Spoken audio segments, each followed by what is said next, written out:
Shavua Tov v'Chodesh Tov. We have gathered here to what I think is a very unique evening. And before I start introducing the first speaker, I want to read something that was posted on Facebook a few months ago. And I think it's important to put us into the atmosphere post-elections with everybody talking what everybody did wrong. So I want to read just a very short line. On Facebook, it's Alona Kimchi, who is a writer and an actress, posted that Tuvia Tenenbaum ought to be burned.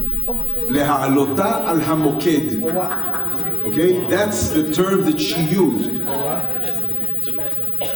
Then she said, she continued, because as we know, violence and hasata and incitement is only from the right to the left. So then she continues in these beautiful words. I have some friends in Lod who would love to do the dirty work. Okay? This is Alona Kimchi, posted it on Facebook. After she saw all the reactions to it, she took it off of Facebook and she wrote, I joked, it was nothing more than a joke. So I just think it will bring us a bit into proportion. The first speaker, we will bring the host of this evening, which is the Begin Center. And we want to, first of all, thank them very much for the cooperation of many, many years that we've been working with them on various and different projects and different books. And I'd like to, number one, thank you, Herzi and all the staff, Ariel and all the rest of the staff. And I'd like to invite Herzi Makov, the CEO of the Begin Foundation. Thank you.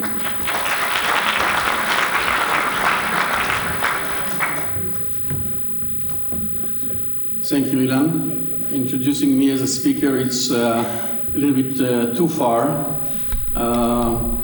I just want to greet you people who we are very happy to host here, and to greet the author of the book, Tuvia Tenenbaum. We had the privilege to have the launch of the Hebrew edition a few months ago.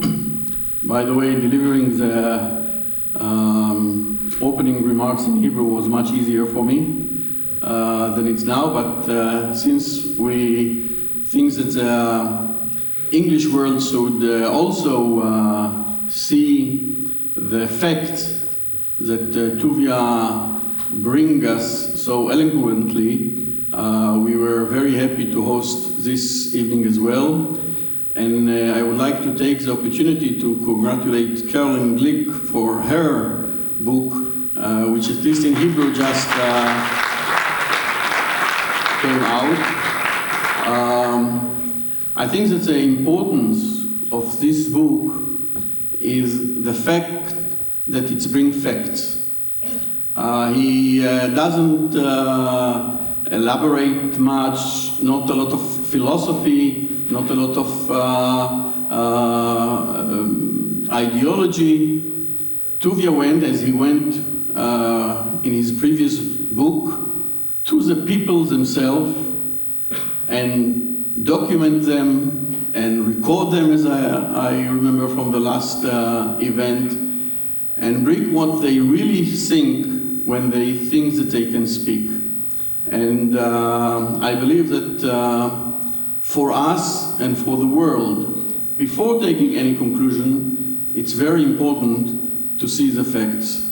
So Tuvia, thank you very much for this service that you did to the truth and to other causes as well. And I hope that you people will enjoy this evening, and I wish you, Ilan, that you will sell a lot of books from Catch the Zoo. Thank you very much.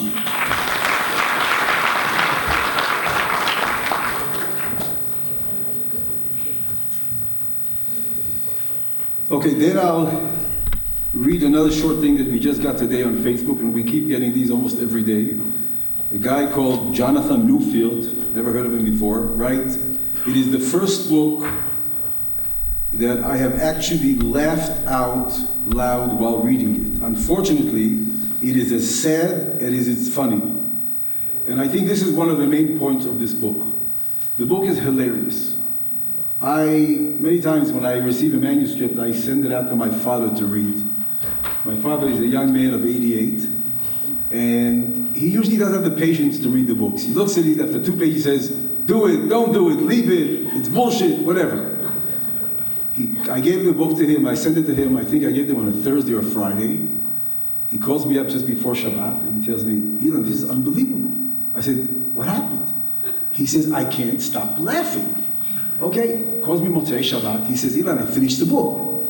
This is not typical to my father. He's like ADD. And I said, how'd you finish the book? He said, I couldn't put it down. It is absolutely hilarious. So my father said that, I said, listen, I have to publish the book. And then I met Tuvia, and that was another story. And we were very fortunate, we have an apartment above our office, so we put Tuvia up there for a week. And believe me, being with Tuvia for a week is not easy. But Tuvia knows what he wants. We had lots of arguments about the cover. And I think sometimes a publisher has to be a bit humble and listen to his authors. Not always, don't take it for granted. But he convinced us that we should do the cover the way it is, because we had a very serious cover, and thank God we went for this cover. We get fantastic reactions. As you see, I have to walk with the cover all the time. I can't get rid of it. And we get fantastic reactions, and so far we've had a very successful launch of the book in Israel. It's been the best-selling English book in Israel for the past 2.5 months. Steinetsky was not sure they want to take books, then they took a few, and they were convinced, and then after a day they took more, and the next day they took more, and if you go to the airport, the piles go up and the piles go down, thank God, and hopefully it will continue. Now I'll add one more thing of how you can help us convey this message. So there are a few very important things. Number one, you should go onto Amazon and write a reader's review. That is the most important tool today to market books. We have quite a few very good reviews. Just so you should know, we have people writing us telling me, I bought 50 copies, I'm going to give it to all my friends. It's amazing. I bought 12 copies from Australia, from South Africa, from the United States, from other places as well. So writing a review is one thing. Number two, what we have done here, if at the end of the evening, you'll go outside, we are making a special offer. If you like the book, if you think it's good, we're offering you to buy 3 copies at $30 only, and give us an address to mail them in the United States. We think it is so important, we're willing to give you the cheapest price possible, because we think it's important to get another 10,000 people have this book in their hand in the States. One of the letters we got from a woman in Australia, she wrote that she read his first book, I Sleep in Hitler's Room. And she writes, she says, you know, I'm a psychiatrist. And as I was reading the book, I thought I would volunteer my services to you, Tuvia, because I think you need a psychiatrist. She says, now I got a hold of your second book, of Catch the Jew, and I realized that I'm the one who needs to be taken care of, because you finally taught me the truth that everybody has been lying to us all these years, and I bought 24 copies, and I'm sending it to all my friends. Thank you, Tuvia.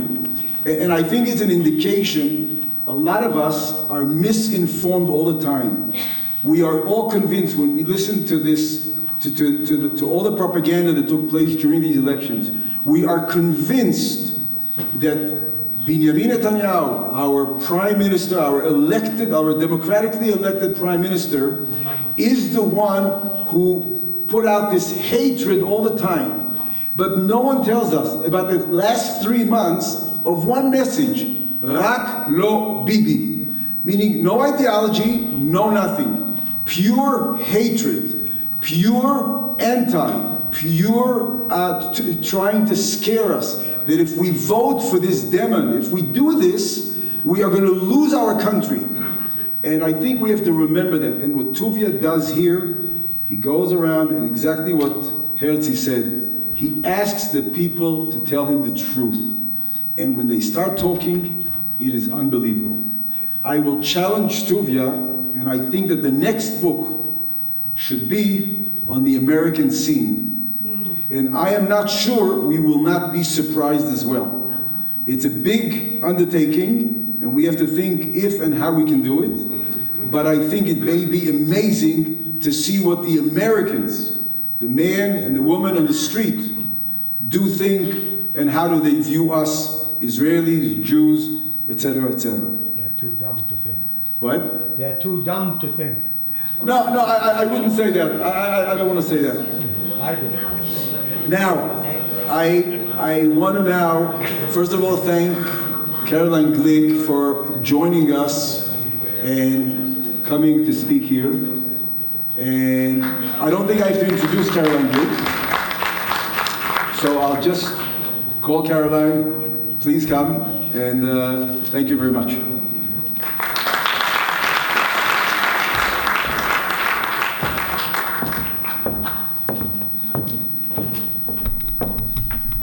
See, and I was about to start speaking in Hebrew because the last couple of times I was here, I was speaking in Hebrew and I suddenly got confused.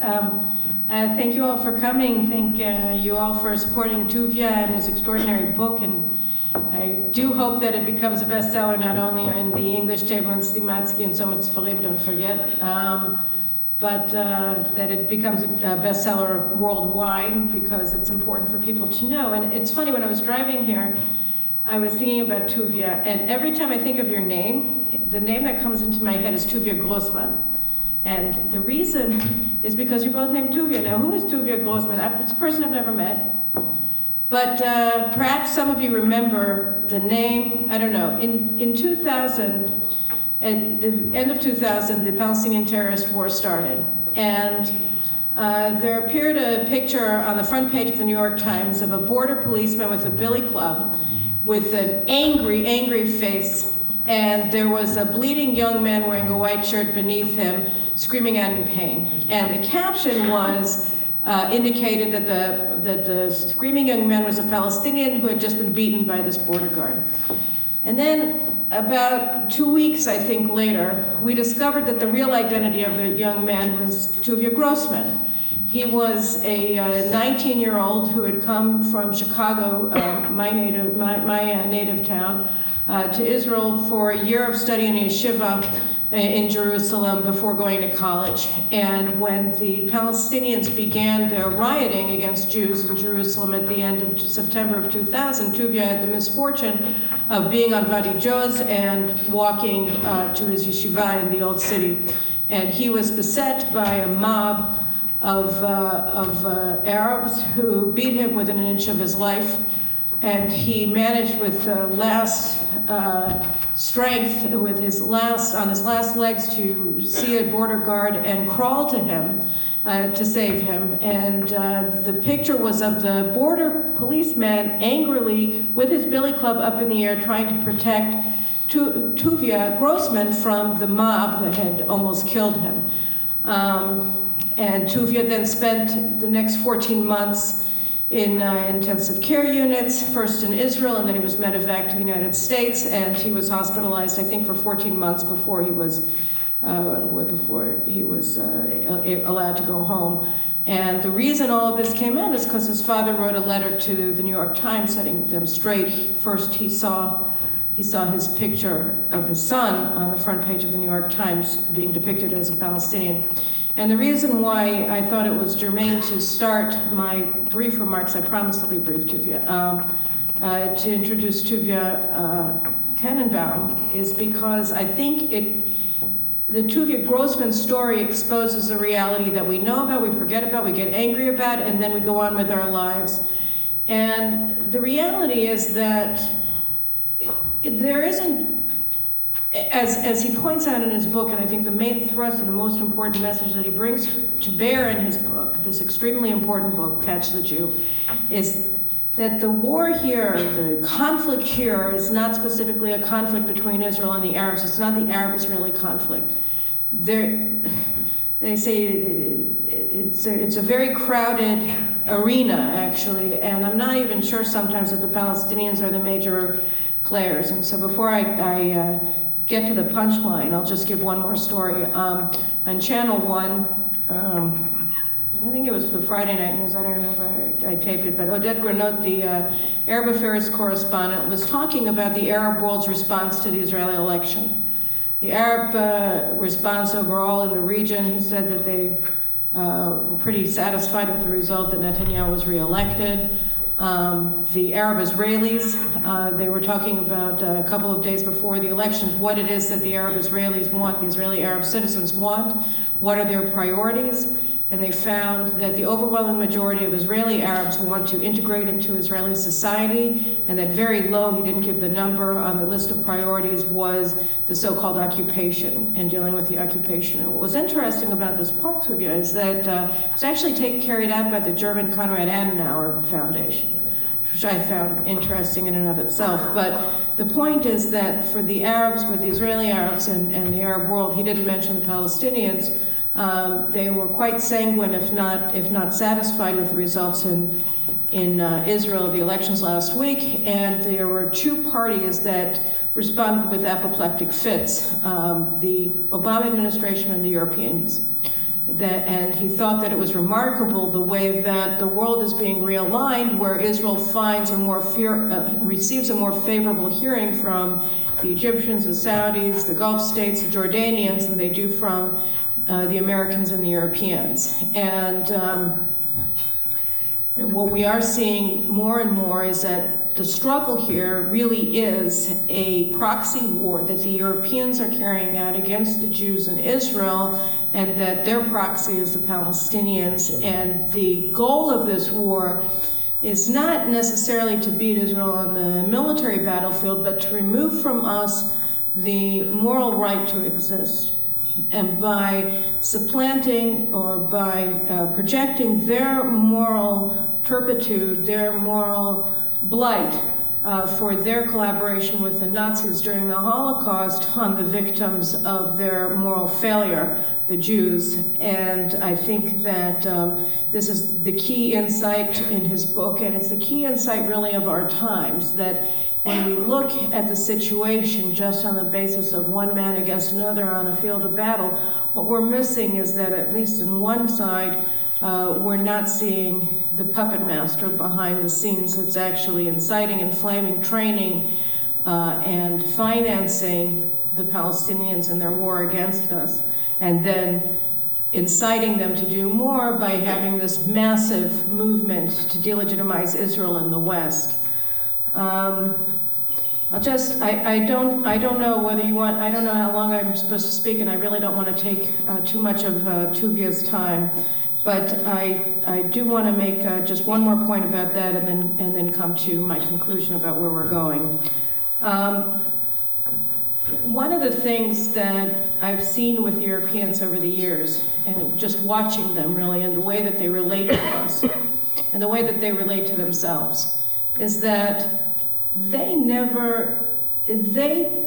were never able to have a moral reckoning with what happened in the Holocaust. You know, we always remember that the Germans were the perpetrators and that the states of Western Europe were occupied.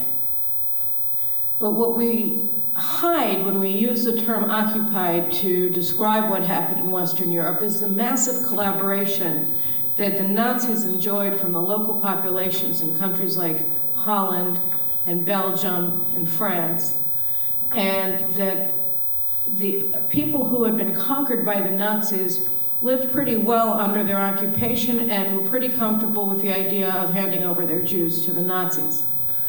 And of course Austria gets to pretend that they were occupied after the Anschluss, which I remember learning in graduate school that the Germans in their motorcades had to wear goggles when they were wearing in their motorcycles.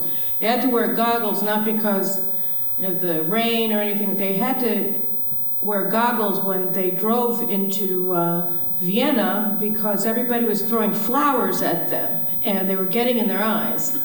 And so they were wearing goggles in Vienna when they rode into town on their motorcycles so that they could protect them from all of the roses.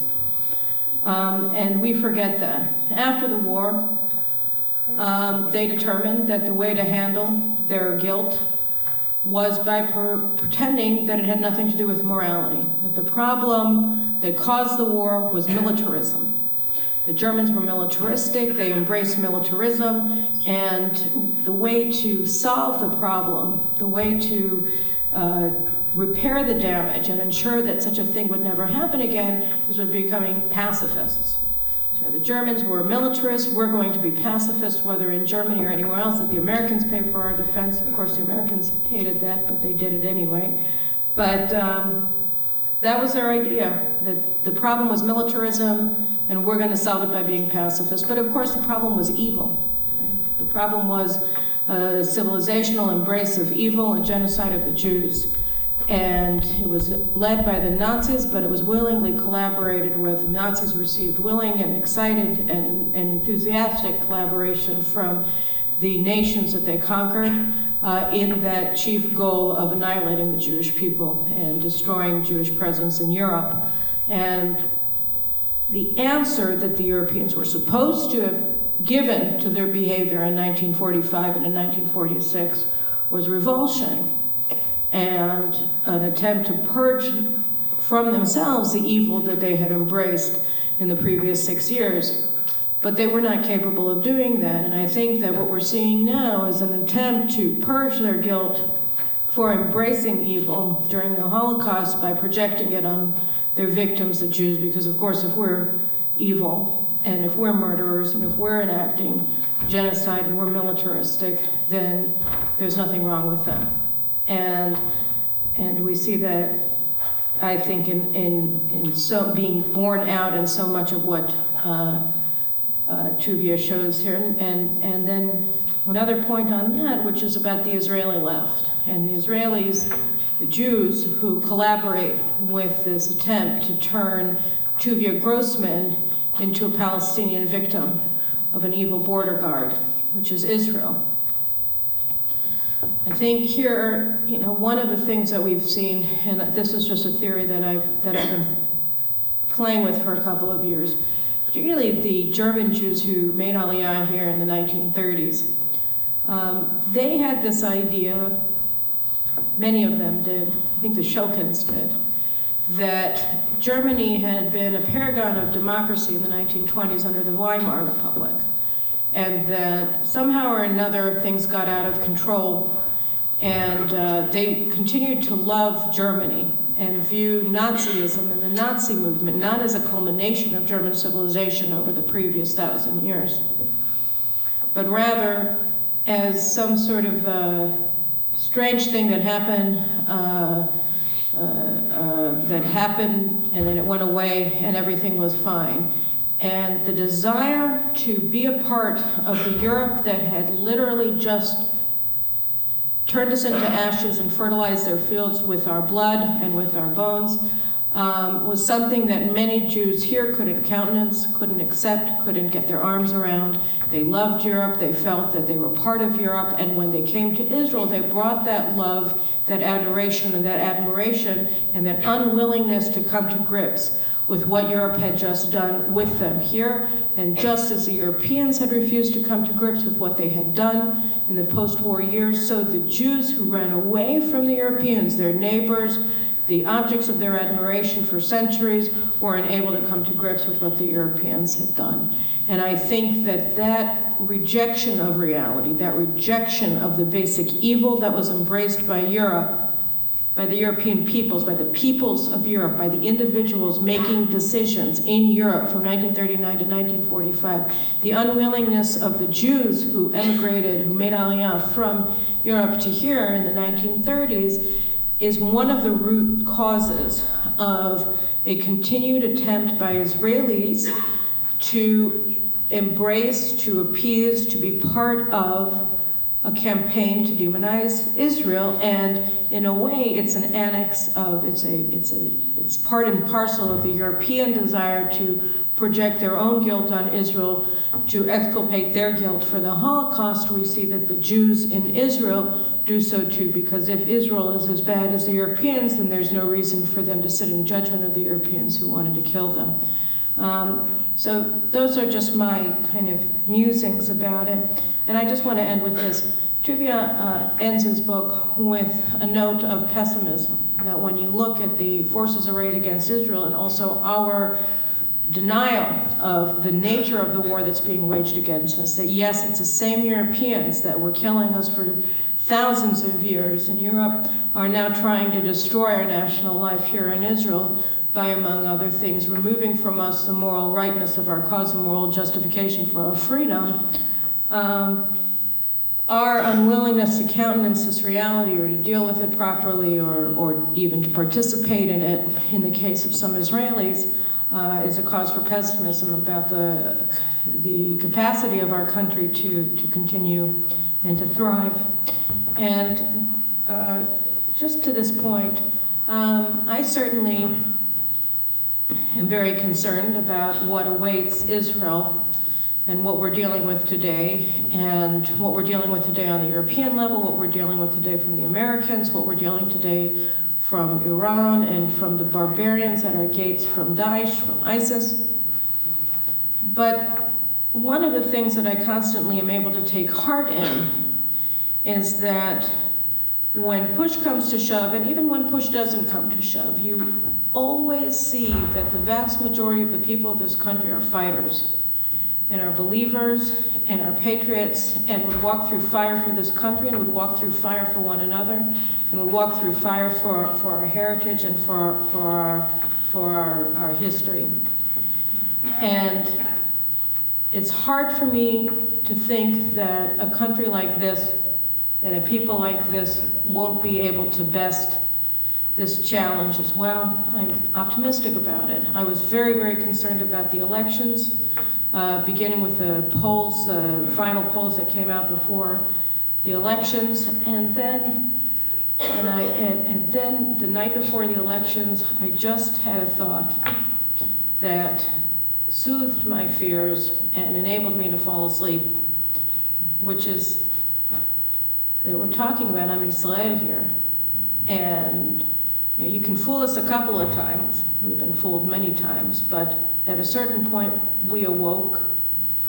I think it was probably somewhere around 2004, 2005, 2006. We awoke, and the miracle, if there is one, is that we've remained awake. And it's only partially because our enemies in Gaza won't let us go to sleep. It's also because I think that we've got a renewed belief in who we are and where we're going and what it means to be a Jew and what Israel means to us. So I think that he points out in this book extraordinary challenges that we face and the nature of those challenges that we face, and that's why his work is really sacred. But do not despair, Tuvia. Am Yisrael Chai. Thank you.